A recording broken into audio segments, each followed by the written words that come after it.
Hi again. As some of you know me as Terry. Some of you know me in game as Boyer T, Body Bag Boyer, or sometimes Terry Bear. I also go by that name on other things. Anyways, in this video that I'm uploading to YouTube today, I'm actually going to be demonstrating the difference between the formerly Ernie Ball Regular Slinky guitar strings, comparing them to the new Slinky Cobalts that just came out at the end of February.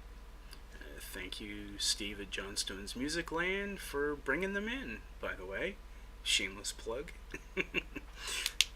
Anyways, I will be recording most of the stuff through my Sennheiser PC350 headphone mic. I'll probably be recording it probably within a couple feet of my PV Viper 30's speaker output on the ground.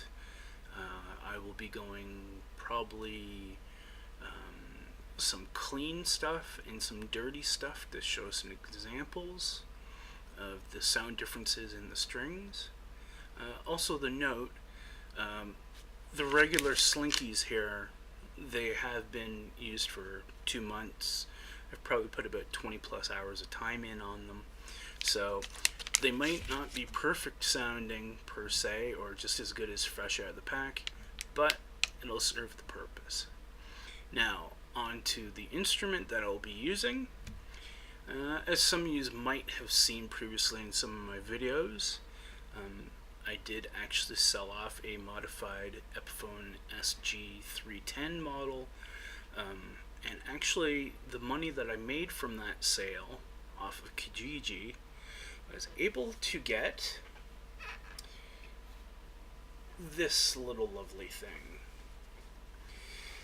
And interestingly enough, no, it isn't another Gibson, and no, it isn't technically an Epiphone either. This is actually a Jack and Danny Brothers LS500, which is a deluxe maple top sunbursted guitar, Les Paul style. It is true mahogany, as you can see from the back. All nice mahogany here. Keeps relatively the same form, and otherwise it's normally, if it was changed up just a little bit at this headstock here, it would say Epiphone across the top. We read Les Paul there in between the peg heads, and it would say Les Paul also on the truss rod cover. Otherwise, this would be sold as a Epiphone Les Paul standard plus top, which normally they go for about $600 to $700.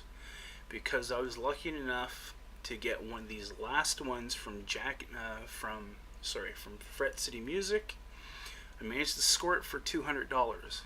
Unfortunately, it came with a fret wire ding, which luckily enough, Steve down at Johnstone's managed to cut me a good deal on a fret job, and since the fret job, it plays very beautifully and plays very much like a $600, $700, $1,000 guitar. The only knock on it, of course, is the controls. They can be replaced. The only other major drawback on this is actually the pickups are unfortunately microphonic. For those that don't know microphonic, basically the pickups, when they were produced, they were never wax potted, so anytime I happen to throw a high gain setting on in my PV Viper 30, such as like a Bad Cat or something, the pickups will squeal. And in fact, if you actually did take the guitar, put it up like this, and talked into one of the pickups that was selected, you'll actually hear it through your amp. It's kind of freaky, but kind of cool. Anyways, enough about the guitar, which is very nice kind of odd true sunburst color, if you ask me, more than anything else. This is what I will be doing. I will be playing some clean and some distorted dirty stuff on the guitar with the currently still on them regular slinkies. And then eventually, after I'm done playing some stuff, I'll be flipping over to the guitar tuned up and installed with the Cobalt Slinkies. So, that's it for now. Time to get to the testing.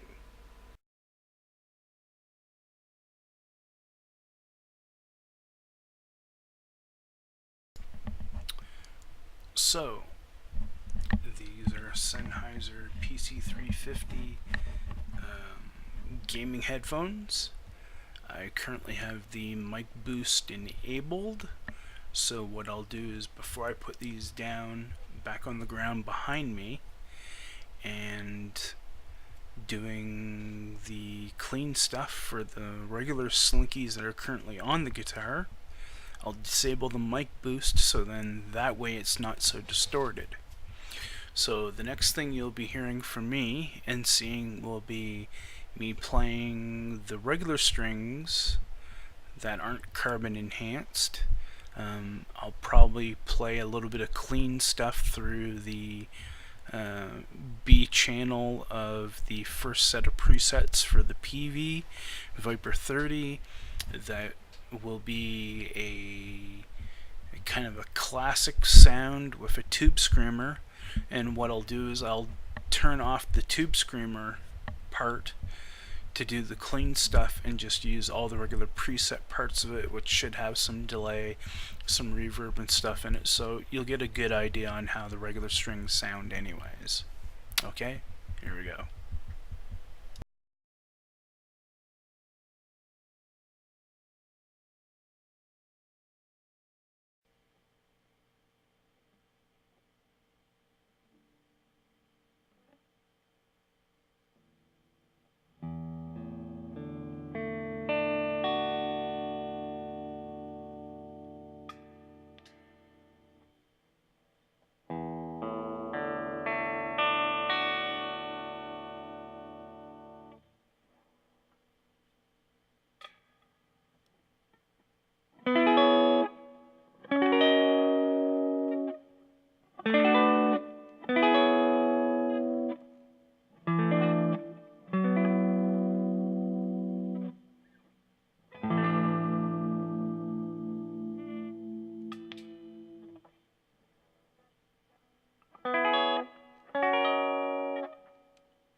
So, wrapping up, I tried my best to keep it like the same kind of chords that I played with the previous strings on it.